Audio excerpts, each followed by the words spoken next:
প্রবাল দ্বীপে 12 আউলিয়ার যাত্রা। সংখ্যা ছিল জটিলতাও। 9 মাস ধরে নানা আলোচনার পর অবশেষে পথ খুলল সেন্ট মার্টিনের। প্রথমবারের মতো ট্রাভেল পাস নিয়ে রওনা হলেন 653 জন পর্যটক। রোববার সকালে কক্সবাজারের নুনিয়ারছড়ার বিআইডব্লিউটিএ ঘাট থেকে ছেড়ে যায় জাহাজটি। নীল জলরাশির বুকে ছুটে চলার সুযোগ পেয়ে উচ্ছ্বসিত ভ্রমণ পিপাসুরা। অবশেষে যেতে পারতেছি, ট্রাভেল পাস পেয়ে গেছি, এইটাই আর কি ভালো লাগতেছে। জটিলতা যেটাই থাকুক না কেন কেটে উঠেছি। এই অনুভূতি আসলে বলে বোঝানোর মতো না।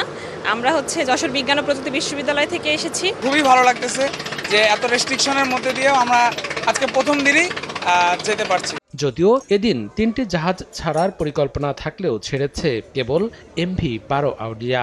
আমরা জাহাজ শুরু করেছি, প্রায় 700 মতো পর্যটক নিয়ে সেন্ট মার্টিনের উদ্দেশ্যে গেছে। ট্রাভেল পাসটা একটু জটিল বিষয় ছিল। প্রথম একটু হয়রানি হবে। আমরা যদি আশা করি কিছুদিন চলে এটা অভ্যস্ত হয়ে যাবে। শিয়া বাটার ও ভিটামিন ই সমৃদ্ধ lily glam beauty soap. Lily, always beautiful. স্থানীয় প্রশাসন জানিয়েছে আগামী জানুয়ারি পর্যন্ত দৈনিক 2000 পর্যটক যেতে পারবেন সেন্ট মার্টিনে। ট্রাভেল পাসও দেখলাম যে ইস্যু হয়েছে আর কি। তো যাত্রীরা সুশৃঙ্খলভাবেই যাচ্ছে। এছাড়াও আমরা যেটা করছি যে পরিবেশ মন্ত্রণালয়ের যে নির্দেশনা যে পলিথিন ব্যাগ ইউজ করা যাবে না, তো পলিথিন ব্যাগে যারা পলিথিন নিয়ে যাচ্ছে আর কি তাদেরকে আমরা পাটের ব্যাগ সরবরাহ করছি। এর আগে বৃহস্পতিবার কক্সবাজার সেন্ট মার্টিন নৌ রুটে পর্যটকবাহী জাহাজ চলাচলে অনুমতি দেয় জেলা প্রশাসন।